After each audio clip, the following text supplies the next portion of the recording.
শুনতে আমরা দুঃখিত জ্ঞানিত। এই জন্য আমি বলছি আপনাদের সকলকে প্রস্তুত থাকতে হবে। আজকে শুরু, আজকে শেষ নয়। সেলফি তুলতে আসছে এটা ভাববেন না। আমি এখন পর্যন্ত একটা ছবি তুলিনি। আমি তখনই তুলবো যখন আমার হাতে ডিগ্রি সার্টিফিকেট আসবে, যখন আমরা ডিগ্রি পাবো তখন আমি সার্টিফিকেটের নিয়ে ছবি তুলবো। আদায় করে ছেড়েছি, দেখে নে তোরা। আস্তে আস্তে সেলফি তুলতে আসেনি, রাস্তার মধ্যে সময়ের দাম আছে।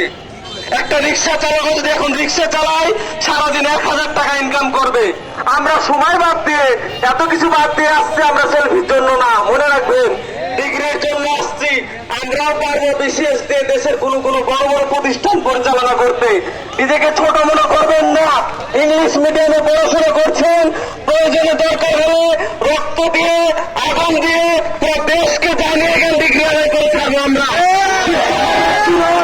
এই জন্য আমি বারবার বলতে চাই, আপনারা যারা প্রতিটা কলেজ থেকে উপস্থিত আছেন, আমাদের রাজশাহীতে টোটাল